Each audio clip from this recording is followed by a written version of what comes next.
Abrimos nuestro capítulo económico y lo hacemos de la mano del señor José Castillo. Buen día, José, ¿cómo andás? Buen día, ¿qué tal? ¿Cómo les va? Bien, todo bien. Agarrando los diarios, ¿viste? Ya los diarios, decíamos hoy con Nico, ya quedaron viejos Sí. por esta cuestión que se ha conocido del fallecimiento de Francisco, pero algunas noticias económicas han pasado, ¿no? Por allí se ha conocido la cuestión de los precios, José, que ahora los supermercados dicen no vamos a aumentar de manera injustificada, no vamos a recibir esos productos. Sí, interesante. Bueno, estamos recorriendo, si bien fue cortita, ¿no? Porque tuvimos un feriado, la primer semana después del acuerdo con el fondo, el levantamiento del cepo, la creación de las bandas cambiarias, ¿no? Ujú. Digo, paso rápido, una devaluación del dólar oficial, que estaba mil y moneditas a, digamos así, 1.200 en primera instancia, después se acomodó en 1.100 y algo, o sea, vamos a redondear en una devaluación que está arriba del 10%, digamos, en una franja que terminaremos viendo si es entre el 10 o el 20. Ahí aparece este tema que es muy interesante, que yo creo que tenemos que tomarlo en su plenitud. O sea, ¿por qué existe la inflación? Tenemos que volver al punto nodal, Ujú. porque el gobierno, desde que asumió, y antes también, ¿no? Porque era el caballito de batalla de Milei, el caballito de batalla tomado del ultraliberalismo, es la inflación, es siempre y en todo lugar exclusivamente un fenómeno monetario, como decía Milton Friedman. Esto es, si vos dejás de emitir o bueno, básicamente secás la emisión de pesos desde el Banco Central, lo cual implica obviamente hacer un ferotísimo ajuste, la inflación desaparece, porque la inflación solo depende de la emisión monetaria. Durante años nosotros hemos discutido esto. Muchas veces fueron discusiones teóricas, pero son discusiones concretas. Ujú. ¿Por qué? Porque esto sucedió, la inflación voló por el aire en la primera parte del gobierno de Milei, del gobierno de Milei, luego empezó a bajar, pero sigue estando a un nivel que es mucho más alto que mucho quiere decir que lo que la Argentina se festeja como inflación mensual es anual en otros países. Ujú. Y acá entonces aparece la realidad entre la verdad y el doble discurso, porque la inflación es un fenómeno monetario. Ahora, ¿qué va a pasar con la inflación? En el futuro inmediato, está claro que no es un fenómeno monetario, ni el gobierno se lo cree. ¿Por qué? ¿Qué pasó? Pasó la realidad. Como la inflación no es algo que depende etériamente de miles y miles de ofertantes y demandantes, sino de unos pocos sectores oligopólicos o monopólicos fijadores de precios, ¿qué Ujú. pasó esta semana? Esos pocos sectores oligopólicos o monopólicos tiraron listas de precios fuertísimas que implicaban, sobre todo en lo que es consumo masivo, un salto inflacionario impresionante. ¿Y ahí qué vimos? Vimos a los supermercados empezar a decir, che, pero con esto se me caen las ventas, al gobierno salir al mejor estilo Guillermo Moreno, ¿no? a denunciar a estas empresas. Eh, entonces, la inflación no es un fenómeno monetario, depende, como dijimos siempre, de los fijadores de precios. O sea, ¿cómo va a terminar esto? Y como termine la pulseada con los fijadores de precios, así va a terminar. O Ujú. sea, inflación va a haber inflación en abril por la devaluación. Sí, ¿Será ¿cuánto? importante, José, Veremos. ese salto? Veremos, pero veremos de qué. No de ninguna cuestión económica, de la relación de fuerzas. De Ujú. la relación de fuerzas. A ver, inflación va a haber, olvídate el número de, en abril la inflación empieza con 1, que era lo Ujú. que decían Milei y Caputo en enero, no hace tanto. La inflación no va a empezar con 1, va a empezar con 4, con 5 o con 3. Bueno, veremos. ¿De qué veremos? De esta pelea política Ujú. que hay, donde juegan a tres bandas, los monopolios supermercadistas por un lado, los formadores de precios de productos de consumo masivo, tipo Unilever, Arcor, Bunge por el otro, y el gobierno, que también juega a tres bandas ahí. Segundo motivo por el cual que sube la inflación. Y la inflación también es una relación de fuerzas que tiene que ver con los costos. Ujú. ¿Y con qué costo? El costo salarial aparece ahí en juego. Entonces, el gobierno, para bajar la inflación, ¿qué hace? Se agarra con todo de bajemos los salarios. No se acuerda ninguna paritaria por arriba del 1%. Un mismo gobierno que ya está viendo, que ya tuvo 3,4 en marzo, 8,2 en el primer trimestre, y que tiene incluso, fíjate vos, incluso a sus economistas más cercanos diciendo vamos a llegar a un 1% mensual. ¿Cuándo? En el último trimestre del año. Ahora, lo que era abril pasó a ser el último trimestre del año. Ujú. ¿No? O sea, ahí podemos ver la calidad de los pronósticos. Pero más allá de la calidad de los pronósticos, suponete que tengan razón. ¿Qué le están diciendo a la clase trabajadora? Que todos los meses los aumentos no van a pasar, sus salarios no van a pasar el 1%, y todos los meses, dicho por ellos mismos, la inflación va a ser del 2 para arriba. O sea, le van a reventar durante 8 o 9 meses más los salarios a la gente a niveles de perder, digamos, subiendo la inflación el doble de lo que pueda ser una eventual suba de salarios. Claro. Con el objetivo de esa manera de bajar la inflación. Por lo tanto, queda absolutamente para el discurso agregaría mentiroso, esto de la inflación es un fenómeno monetario. Ujú. La inflación depende de los monopolios, de la lucha salarial y en último, y también, por supuesto, de la brecha externa, la devaluación, que es el gran factor. Digo esto porque muchas veces después se discuten en teoría las cosas, pero los que tienen estas lecturas más monetaristas Claro. siempre nos dijeron lo otro.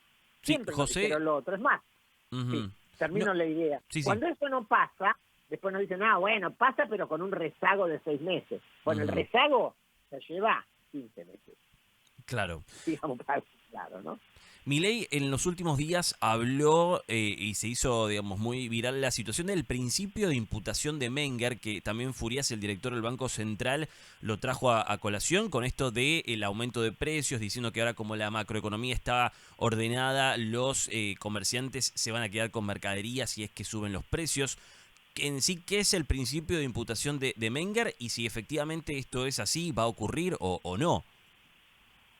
Sí, a ver, para que la gente lo entienda, porque no parece una cosa muy esotérica. Ujú. Menger es uno de los 3 autores del neoliberal, digamos, del neoclasicismo, autor del fin del siglo XIX, y es el padre fundador de la escuela austríaca. Ujú. El fundador, diríamos, sus hijitos serían von Mises, Hayek, ¿no? Y el nieto tonto sería Murray Rothbard, ¿no? Pero el fundador es Menger. Menger es el que lleva a fondo la discusión de que en realidad no existen los costos. No existen los costos. O sea, los precios se forman exclusivamente por lo que dicen los consumidores en el mercado.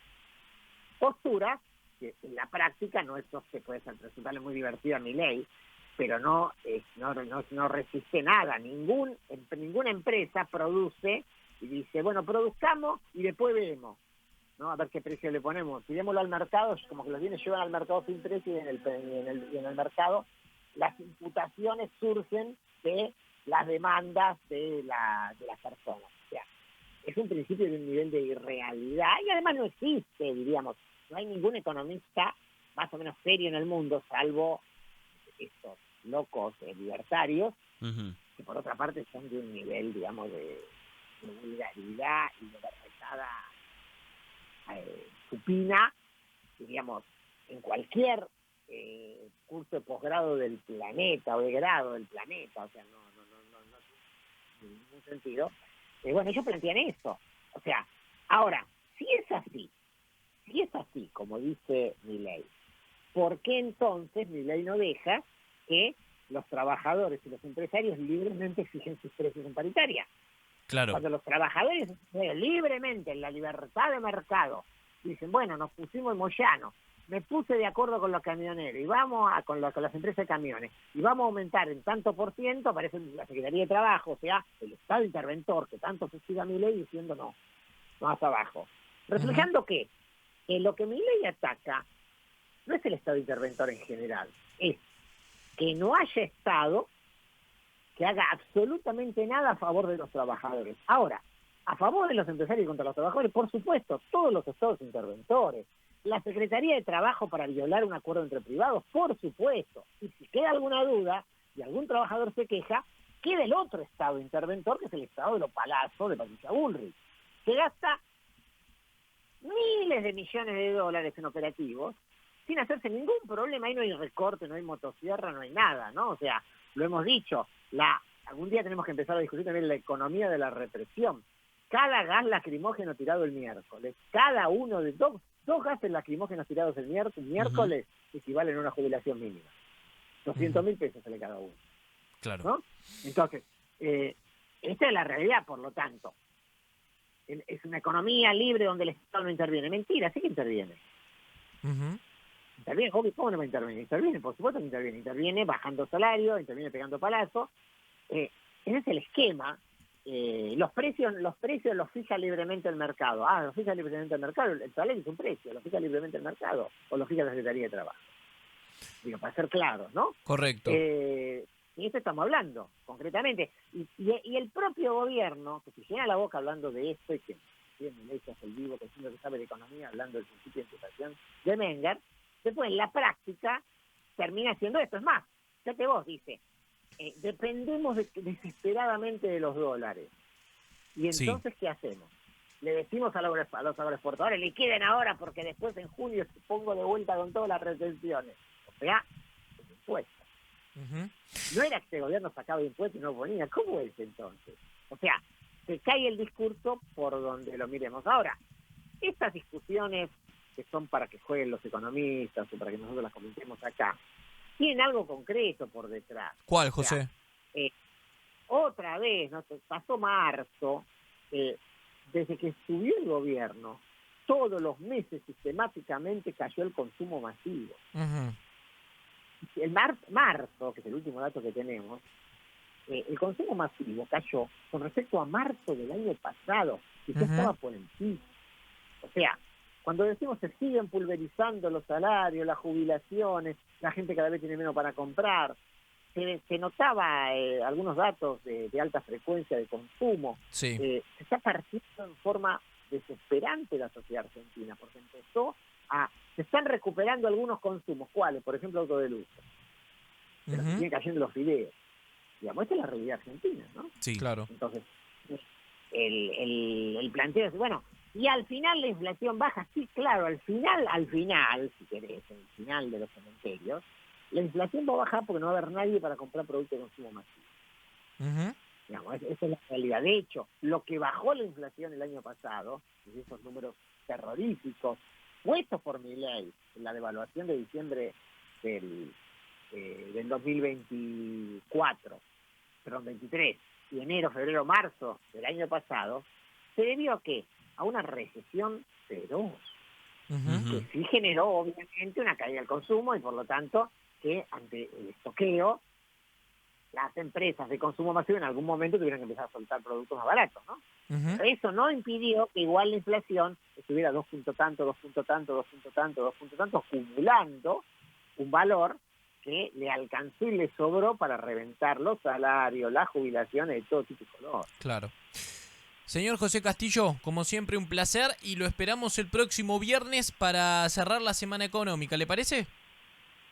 Bárbaro, nos vemos el viernes. Gracias, José, buenos días. Pasó el señor José Castillo con su código económico, hablando de la situación de la economía argentina, de los precios a partir del levantamiento del cepo cambiario y también del acuerdo con el Fondo Monetario Internacional. Exacto.